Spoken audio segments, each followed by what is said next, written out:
Alors, recette pour faire une bonne émission. Ah, c'est vous! Justement, j'étais en train de chercher une recette pour faire une bonne émission. Et j'ai l'impression que ça va pas être de la tarte.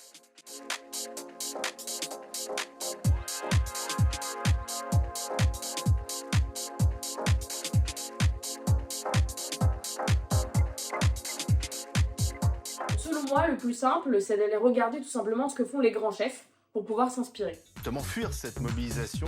Ces Russes, ce sont des traîtres à la patrie? Oui, mais et ce massacre sur les villes ukrainiennes, voilà, il faut qu'il arrête. Il faut Que ça ira mieux une fois la crise sanitaire passée concernant les mères.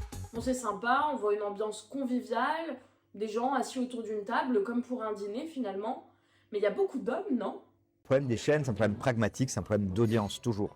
Et les hommes font de l'audience non pas parce que ce sont des hommes, mais parce qu'ils bénéficient d'un système qui est historiquement sexiste, où ils étaient beaucoup plus présents et par conséquent beaucoup plus identifiés par le public.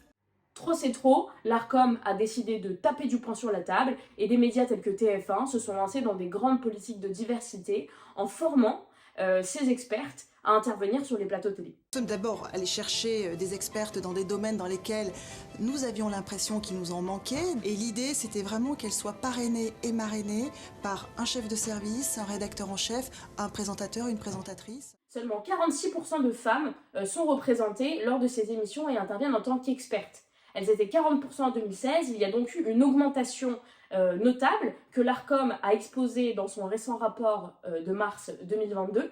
Néanmoins, on n'arrive toujours pas à la parité. Est-ce que les médias et les journalistes qui les composent devraient se questionner et remettre en cause leurs pratiques? Très souvent, ces sujets se montent dans l'urgence et que c'est plus facile de prendre son téléphone et de contacter l'homme qu'on a contacté déjà 10 fois, qui a déjà dit 10 fois oui, et donc ça va être plus simple. Donc c'est une question, à mon avis, de facilité et puis de réflexe. Aujourd'hui, je pense que les nouvelles générations d'étudiants et d'étudiantes en journalisme ont de plus en plus le réflexe de passer par le site des expertes pour trouver des femmes et pour diversifier leur plateau, ce qui n'est pas toujours le cas de journalistes qui sont installés depuis longtemps. Faut-il vraiment jeter l'opprobre sur les journalistes? Nous, on est sur une émission qui est sur 5 jours avec un flux tendu et un débit d'invités qui est quand même relativement énorme, puisqu'on a vraiment dans l'émission chaque jour entre 6 à 8 invités. Donc c'est vrai qu'on a des délais qui sont très courts et donc forcément, des fois sur certains sujets, on va pouvoir peut-être trouver une femme, mais on va trouver un homme plus facilement, qui va être identifié plus facilement. Et donc du coup, on va directement le caler, alors qu'on aurait peut-être pu trouver une femme qui aurait eu le même profil et qui aurait été aussi légitime, mais dans la rapidité d'exécution qu'on doit avoir d'une émission à sortir tous les jours, et ben finalement la question de la parité, elle devient presque secondaire, parce qu'il faut aussi que nous, on ait des plateaux qui soient faits, qui soient complets et qui soient avec les bons experts. Donc c'est vrai que la place des femmes, des fois, on se dit que c'est pas mineur, mais finalement, on va préférer avoir tout de suite quelqu'un qui correspondra au profil, même si c'est un homme, plutôt que continuer à chercher, prendre du temps là-dessus, parce qu'on ne l'a pas forcément, pour trouver une femme qui aurait peut-être eu le même profil.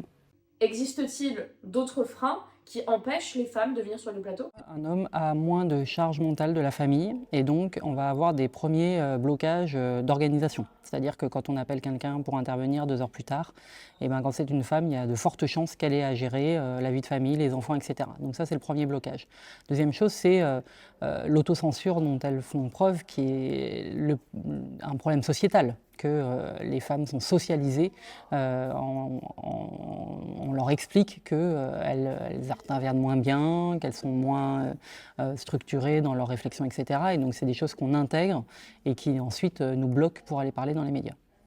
D'accord, je pense avoir compris. Il faut une grosse pincée de légitimité.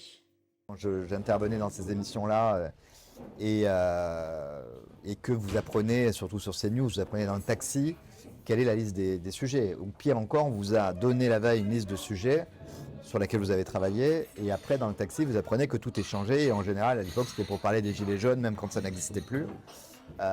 Et j'arrivais, la bonne logique, ça aurait été de ne pas y aller, de dire au taxi, ben revenez, ramenez-moi, je suis pas préparé.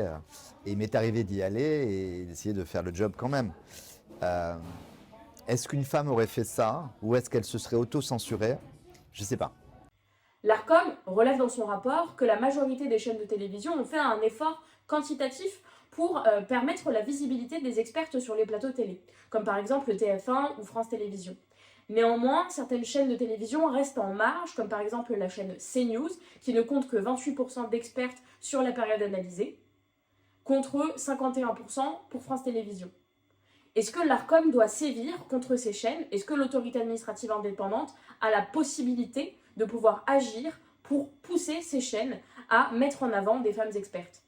Les chaînes sont attribuées, c'est un patrimoine public, hein, c'est un canal qu'on peut reprendre, qu'on peut déplacer. Le canal de CNews est jalousé par France Info Télé ou par LCI, qui sont beaucoup plus loin dans la liste des chaînes et qui aimeraient bien. Donc quand une chaîne manque de manière systématique à ses obligations, eh bien l'Arcom peut aller beaucoup plus loin que de simples recommandations. Il y a un manquement à la convention qui est signée et qui est, alors, sur la représentation des femmes, il est censé y avoir un bilan qui est fait tous les ans. Bon, visiblement, il n'est pas fait, ou il est mal fait, puisque on a toujours... alors l'évolution, elle existe quand même, mais elle est tellement lente qu'on peut considérer qu'il y a une mauvaise foi. Et cette mauvaise foi, elle correspond à une idéologie dans le cas de CNews. Hein, même si des femmes peuvent porter ce discours anti-féministe, très clairement, le modèle Bolloré est un modèle sexiste, un modèle de domination masculine, et ça se retrouve dans la composition des plateaux. Et donc je crois que pour contrer cette idéologie, il faut non pas dire que c'est pas bien, etc., mais dire il y a une convention, et c'est pas sur le plan moral, mais c'est sur le plan de la charte qui a été signée, des obligations que la chaîne ne remplit pas, et imposer qu'il y ait un changement immédiat. Sinon, il y a toute une gamme de sanctions, et l'une d'entre elles, c'est que le canal dont dispose CNews soit déplacé et bénéficie à une autre chaîne d'info. Bon alors j'ai l'impression que pour parvenir à l'umami, il faut tout simplement une bonne dose de remise en question, que ce soit de la part des experts et des expertes, de la part des médias et des journalistes qui travaillent, mais également du public, qui lui peut questionner et remettre en question ce qu'on lui propose. Et j'oubliais, bon appétit!